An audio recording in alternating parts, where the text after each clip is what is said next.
قال المؤلف رحمه الله, said the author, may Allah have mercy upon him, وَمِنْهَا أَكْلُ كُلِّ مُسْكِرٍ, and among the sins of the stomach is the consumption of any intoxicant. الشرح أن من معاصي البطن أكل كل مسكر. The explanation is that amongst the sins of the stomach is the consumption of any muskir, intoxicant. That's how I'll translate it for now. وَلْيُعْلَمْ أَنَّ الْإِسْكَارِ هُوَ تَغَيُّرُ الْعَقْلِ مَعَ الْإِطْرَابِ. And so let it be known that the iskar, the intoxication, it is the changing of the mind changing. It is the mind changing.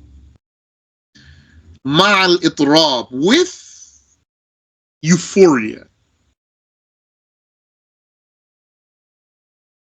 أي مع النشوة والفرح, meaning with a drunkenness and a happiness, a delight. وأما مجرد تغيير العقل بلا إطراب. Now, as for the mere altering of the mind without euphoria, وكذلك تخدير الحواس من غير تغيير العقل, and likewise numbing the senses without altering the mind. فلا يسمى ذلك الشيء خمرا. That thing is not called wine. ولكنه حرام, but it is forbidden.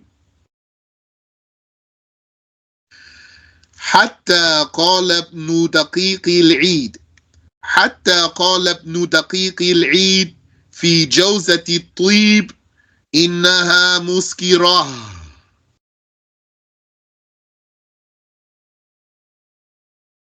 Ibn Daqiq al-Eid even said that, what is that?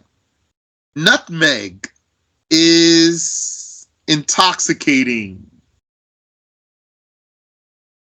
ووافقه بعض الشافعية, and some Shafi'is agree with him. He's a Maliki, or he's a Mujtahid with his own madhab. وأما المخدرات, and as for the narcotics, فليست مسكرة. So this is where things cross for me here. I think I need someone to explain some of these things to me. فليست مسكرة. It's not, as for the mukhaddirat, the narcotics, they are not muskira. So I was just translating muskira as intoxicating.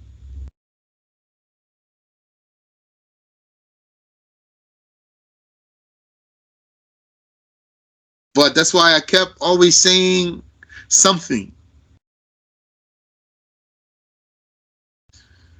فليست مسكرة. So here's a footnote here.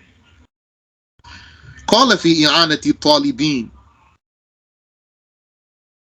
The author of إعانة الطالبين said, the author saying, and excluded by drink is what is forbidden amongst solid things, meaning other than solid wine.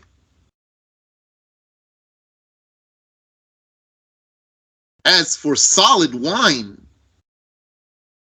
the one who consumes it is punished with the revealed punishment, as previously mentioned.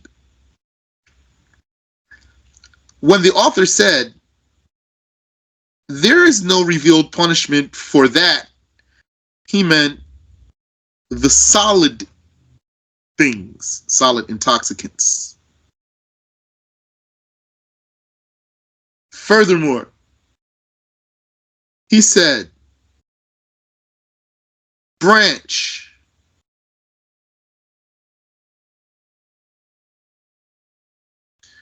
what removes the mind outside of beverages? What removes the mind besides beverages, like narcotics and marijuana, is forbidden because of its removal of the mind. And there is no revealed punishment for it.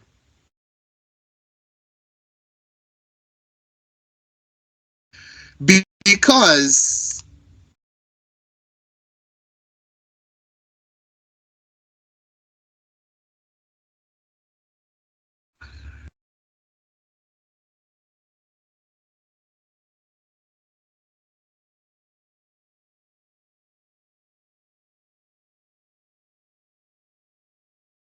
let me just see here what I'm reading here. زاجر الله عن هذه المعصية الدنية في التحفة، ومثل الحشيشة والبنج والأفيون وجوزة الطيب، أي الكثير منها، وكثير العنبر وكثير الزعفران، والمراد بالإسكار الذي وقع في عبارة الشارح وغيره في نحو الحشيش وما ضاهاه مجرد تغييب العقل، فلا منافاة بينه وبين تعبير غيره بأنها مخدرة منومة خلافا لمن وهم فيه.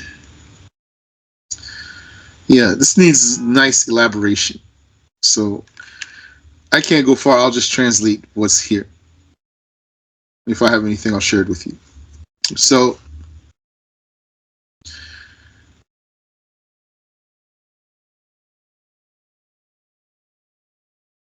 we're in a footnote here.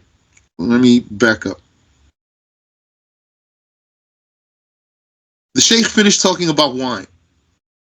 He went on for a long time about wine. Then he went to talk about under the sins of the stomach, consuming anything that's muskir. So maybe I'll say for now, anything that drunkens.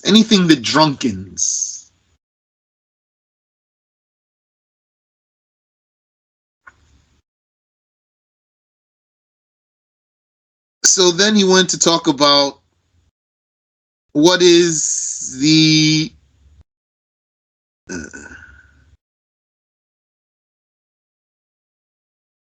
drunkenness. What is the drunkenness? The iskar. So he says it is taghayyur al-aql. Taghayyur means the thing itself changed. Yani this form of the verb is not meaning something changed the mind.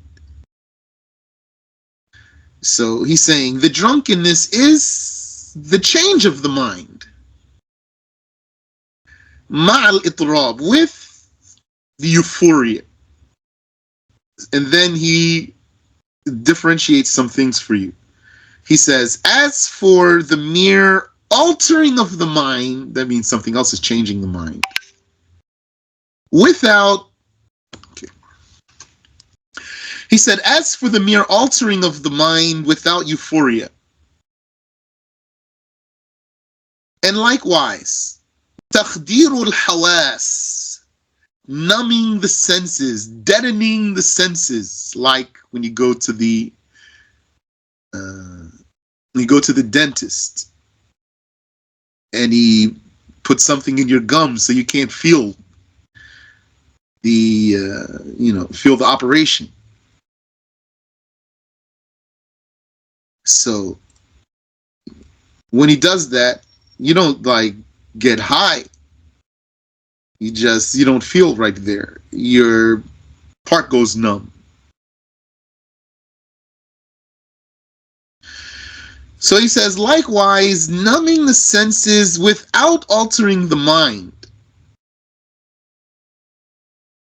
is not called wine. Yani, what does that is not called wine. So he says, as for the mere altering of the mind, while that lacks euphoria, then that's what does that is not called wine. And likewise, the numbing of the senses without altering the mind, what does that is not called wine. But it's still haram. And Ibn Daqiq al-Eid said even nutmeg, drunkens, is muskira. And some of the Shafi'is agree with him. As for the mukhaddirat, so now I'm saying narcotic, but yeah, so the stuff that the dentists use, is that a narcotic? I don't know. I'm just asking. The mukhaddir, what numbs the senses. But he means here also like weed and other types of drugs. So mukhaddir literally means what numbs the sense. So, and I'm going to translate it as narcotic here. Novocaine. Yeah, Novocaine.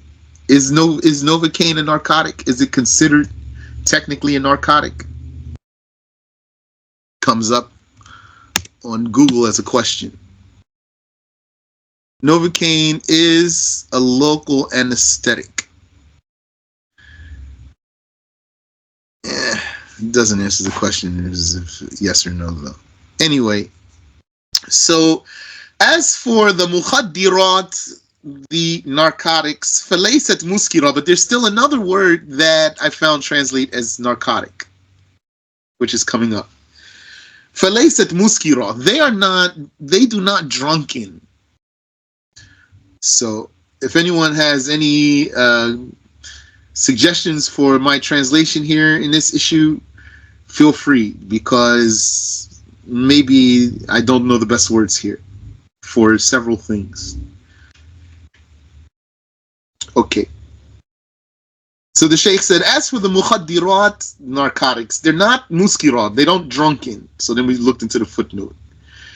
So then in this footnote, we're citing the book I'anatu Talibin. And so in this book, a text is being explained.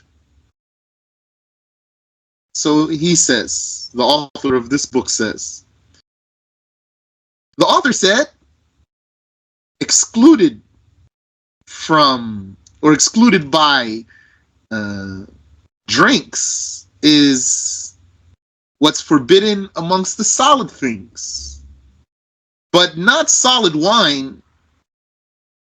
Whoever consumes solid wine still will receive the revealed punishment. There is no revealed punishment for the solid things. Thumma qal. Then he said, so the author says, then he said, fara, branch. What removes the mind? Outside of beverages, like al-binj or benj. So this one, I found it translates as narcotics. So maybe it means something very specific and narcotics too broad. Narcotics is a broad word. So this benj maybe is something more specific. And hashisha, marijuana, is forbidden. لِإِزَالَتِهِ الْعَقْلِ, because of its removal of the mind. But it's not a condition that a person would take something like this and lose his mind. He might take something like this and he doesn't lose his mind. There's no revealed punishment for this. So it says here, لِأَنَّهُ لَا يُلِذُّ وَلَا يُطْرِبُ وَلَا يَدْعُو قَلِيلُهُ إِلَى كَثِيرِهِ بَلْ فِيهِ تَعْزِيرٌ. So he says something here I really don't know how to explain. He says, because it's not, it's like he's saying, because it's not enjoyed and it doesn't make, it's not euphoric. So Allahu A'lam, if it's not, I don't know why the people who use it if that's not the case. وَلَا يَدْعُو قَلِيلُهُ إِلَى كَثِيرِهِ. He says, and a little bit of it doesn't cause you to use a lot of it. So that's not what the Sheikh said. Not about hashish, at least. Sheikh says that a little bit of hashish does tempt the person to do more. Yani, he's saying a little bit of it doesn't call for a lot of it. A little bit of it doesn't lead you to a lot of it. So the Sheikh says, indeed it does, about the hashish. That's what I heard from Muhammad Jawhar, rahimahullah. So the author here says, rather, for these narcotics, for these solid things, these solid intoxicants, there is punishment under the caliph's discretion. Intaha, end quote. And in the book Nihayatul Muhtaj, it is mentioned, excluded by drinks is what is forbidden amongst these solid things, like al-binj and opium and a lot of saffron and nutmeg and marijuana. There is no revealed punishment for that. Even if such a substance were melted, even if such a substance were liquefied, because it is, إذ ليس فيها شدة مطربة بخلاف جامد الخمر. He's saying because they are not intensely euphoric, as opposed to solid wine, meaning there is punishment for consuming solid wine out of regard to its source. Rather, what is for the solid intoxicant is punishment under the caliph's discretion for deterrent, for deterring this low sin. Intaha. So the issue here is that a lot of people will approach this issue of intoxicants from Western perspective, Western definitions, Western categorizations. They will apply the religious laws, they will say halal and haram based on definitions that are not the definitions of the scholars of Islam. So this is where someone needs to be mindful and be educated properly here. It says here, and Ibn Hajar said in Tuhfa, the likes of marijuana and binge and opium and nutmeg, meaning a lot of nutmeg, and a lot of amber, and a lot of saffron. He said in Tuhfa, and similar to marijuana and binge is opium and nutmeg, meaning a lot of it, and a lot of amber, and a lot of saffron. And what's meant by the drunkenness that came in the wording of the explainer and others, in the likes of marijuana and what is like it, is the mere is merely making the mind disappear. Is merely making the mind disappear. So that's something different from the euphoria. So there is no contradiction between that and the wording of others that such things are mukhadira. It means he's saying these words are interchangeable to some degree. Muskira, mukhadira, and he says munawwima, puts you to sleep. There's no contradiction between calling these things muskira and what some of them called mukhadira. That's what Ibn Hajar is saying here. As opposed to who imagined so. So still, this needs nice explanation. Someone who can sit down with us and explain that for us in a good way. May Allah grant us that. Ameen. So, back to the body of the text. The author said, وَأَمَّا الْمُخَدِّرَاتُ فَلَيْسَتْ مُسْكِرَةً. As for the mukhaddirat, they're not muskira. So then brings me right back to where I was. Yani, just looked at the quote of Ibn Hajar, he brought the two words together. And then we came back up to where the Shaykh is, he pulled them back apart again. The mukhaddirat are not muskira. ولكن تحريمها يفهم من قول الله تعالى. However, their prohibition is understood from what God said, exalted is He. ولا تقتلوا أنفسكم. Do not kill yourselves. 29th verse of Surah An-Nisa. فأفهمتنا الآية أن كل ما يؤدي بالإنسان إلى الهلاك فهو حرام. And so the verse made us understand that everything that leads the human to destruction is forbidden.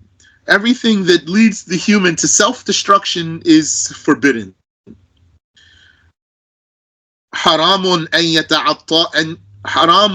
يتعاطاه. It would be haram for him to take it. وكذلك يفهم ذلك من الحديث الذي رواه أبو داود. That's also understood from the hadith narrated by Abu Dawood. وهو أن رسول الله صلى الله عليه وسلم نهى عن كل مسكر ومفتر. Which is that the Messenger of Allah صلى الله عليه وسلم forbade everything that drunkens and every muftir. So we'll see what muftir means here. It says, فَالْمُخَدِّرَاتُ تَدْخُلُ تَحْتَ كَلِمَةِ مُفْتِرٍ.